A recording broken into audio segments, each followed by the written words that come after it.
Shalom, selamat pagi anak-anak yang dikasihi oleh Tuhan. Penting bagi setiap kita, orang-orang yang percaya kepada Tuhan, yang sudah ditebus oleh Tuhan Yesus, untuk memahami makna Jumat Agung bagi kita semua. Kita akan merenungkan firman Tuhan pagi hari ini. Kematian Kristus menggantikan kita. Roma pasal 6 ayat yang ke-6, demikian firman Tuhan. Karena kita tahu bahwa manusia lama kita telah turut disalibkan, supaya tubuh dosa kita hilang kuasanya, agar jangan kita menghambakan diri lagi kepada dosa. Jumat Agung merupakan momen agung di dalam sejarah, di mana Tuhan yang menjadi manusia rela disalibkan dan mati demi menebus dosa semua manusia.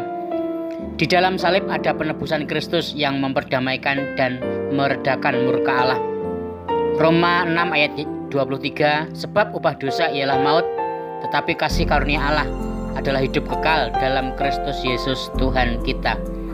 Maut berbicara tentang kematian kekal, yaitu penderitaan tiada akhir. Maut tidak bisa ditukar atau digantikan dengan ibadah, perbuatan baik, amal, dan sebagainya. Maut hanya bisa dibayar dengan nyawa. Sesungguhnya kematian adalah bagian kita sebagai orang berdosa, karena semua orang telah berbuat dosa dan telah kehilangan kemuliaan Allah. Roma 3 ayat yang ke-23. Namun Yesus berkata, sebab anak manusia datang untuk mencari dan menyelamatkan yang hilang. Lukas 19 ayat yang ke-10. Untuk menyelamatkan manusia yang terhilang atau berdosa, Yesus harus mati. Untuk itu, penderitaan dan kematian yang seharusnya kita tanggung, ditanggungnya di atas kayu salib.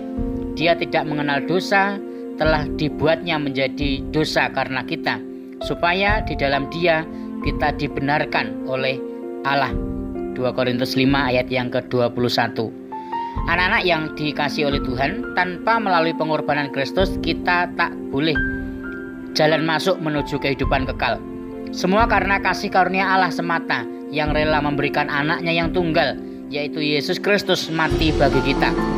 Dialah jalan keselamatan dan pengantara kita. Karena Allah itu esa, dan esa pula Dia yang menjadi pengantara antara Allah dan manusia, yaitu manusia Kristus Yesus. Demikian ditulis di dalam 1 Timotius pasal 2 ayat yang ke-5.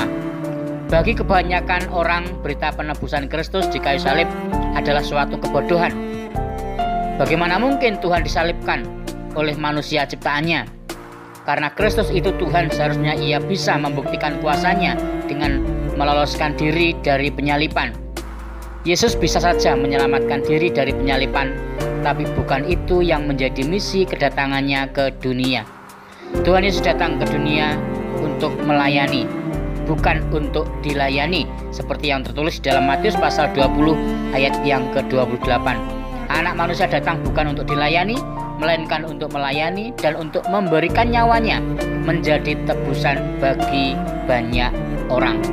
Anak-anak yang dikasihi oleh Tuhan, kita bersyukur kita menjadi umat yang sudah ditebus oleh Tuhan, sehingga kita yang seharusnya binasa, kematian itu digantikan oleh kematian Kristus di atas kayu salib, sehingga kita memperoleh kehidupan yang kekal di dalam kasih karunia Tuhan.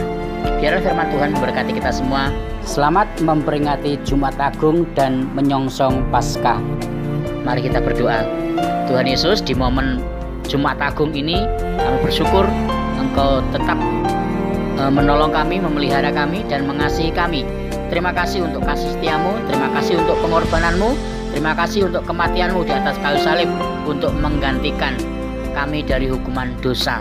Kami yang seharusnya binasa, namun karena Engkau begitu mengasihi kami, Engkau rela menggantikan hukuman itu. Tuhan, materaikan kebenaran firman-Mu di dalam setiap hati kami, dan biarlah kami menjadi anak-anak yang hidup takut akan Tuhan. Kami menjadi anak-anak yang menghargai keselamatan yang sudah Tuhan berikan dalam hidup kami. Kami selalu mengingat pengorbanan-Mu di dalam setiap perjalanan hidup kami, Tuhan, sehingga hidup kami selalu berjalan di dalam kebenaran firman Tuhan. Terima kasih Bapa. Di dalam nama Tuhan Yesus kami berdoa dan mengucap syukur. Haleluya. Amin.